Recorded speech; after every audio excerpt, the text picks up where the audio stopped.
Good afternoon. I'm Sarah Sims, Southern University Ag Center, SNAP Ed Nutrition Educator, Madison Parish, Tallulah, Louisiana.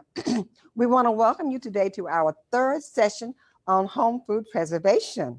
As you can see, the fruits are in, the fruits and vegetables are in, and like we said earlier, you can't eat them all. So today we're going to share jelly, jams, and pickling. Jelly, jams, and pickling are excellent ways to enjoy fresh produce over the winter. The flavor of the homegrown preserved food is much better than those that you can purchase in the grocery store. Jellies and jams also add zest to your meals. They are a good way to use fruits that may not be good for canning or freezing. The large or small fruits and berries and those that are irregularly shaped are perfect for this method. Pickle products truly add spice to meals and snacks. The skilled blending of spices, sugars, and vegetables with fruit and vegetables give crisp, firm textured, and pungent sweet, sour flavors. Pickles and relishes have some nutritious value, contain little or no fat, and except for the sweet type, are low in calories. Sugar serves as a preserving agent and contributes to the flavor and aids in gelling. Always use the required amount of sugar in the recipes. Too little sugar prevents gelling and may allow yeast and mold to grow. Now, we need to be sure that you select fresh fruit, and to make sure that it's nice and ripe without any blemishes on it. You need to make sure you wash them thoroughly and dry your fruit. Unclean fruit can cause spoilage and spoilage and disease, make you very sick. Excessive moisture on fruit may reduce the gelling strength. You can also use frozen fruits for this method. Sugar, as I said earlier, is a preservative. So do not reduce the amount of sugar listed in the recipe.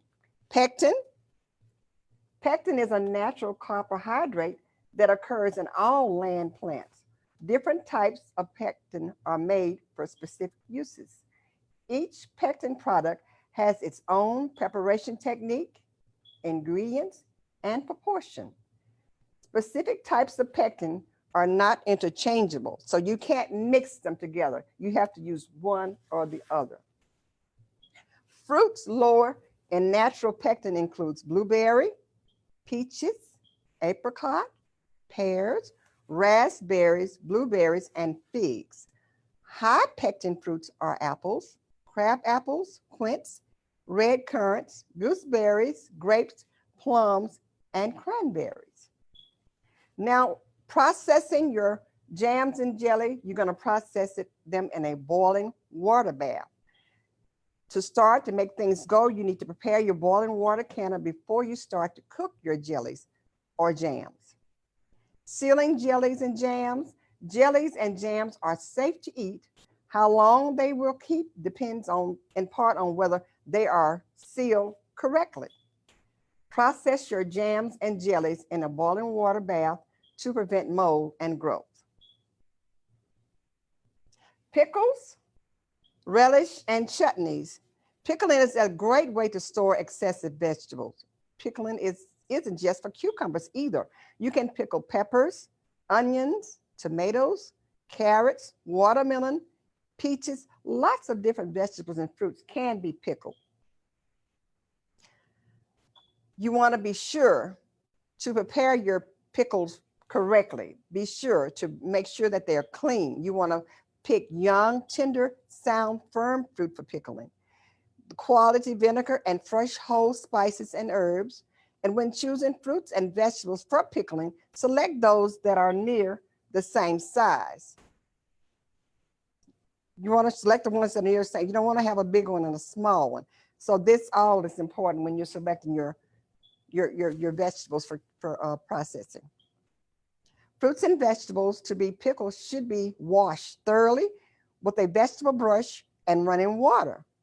Soil and any soft spot left on the vegetable may contain bacteria, which can cause the pickles to spoil. Be sure to remove the blossom end on your cucumbers. They contain enzymes that can cause softening in the cucumbers during fermentation. So you want to make sure that you remove the blossom end on that.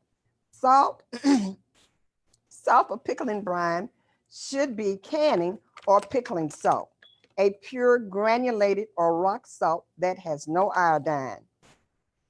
The iodine in table salt will darken your process. Plain table salt may be used, but it contains anti-caking agent, which will cause your brine to become cloudy. Vinegar must have the acidity of 4 to 6% for pickling purposes. Wine vinegars are not well recommended for pickling. Cider vinegar, which is kind of amber in color, it gives a fuller, more rich flavored pickle, but will also add some color to your pickles. For lighter pickles, a lighter product like pickled pears, onions, white distilled vinegar should be best for those because it's clear. But you want to make sure you read on the label and make sure that it has the right percentages in it. Use the exact amount, the exact portion. Do not add more or less. Use exactly what it says. Now, also, there are other ingredients that go into pickling your vegetables. On the market, you have an abundance of the pickling spices, which are already together for you. Mustard seeds, dill seeds, alum, all of these are different spices that you can use in your recipes, but you don't use all. Be sure to follow the recipes and use what the recipe calls for. Again, pickling, you can pickle fruits, you can pickle vegetables, and yes, it's summertime. The fruit and vegetables are getting ready, and believe me, the birds and the squirrels and things are out there ready to go. I'm Sarah Sims, SNAP Ed Nutrition Educator, Madison Parish. You can contact us at suagcenter.com. And at the end of this presentation, please notice our survey and please go on and give us your survey. Any comments or questions you have, just direct them to our ag site. Yes, you can. Thank you.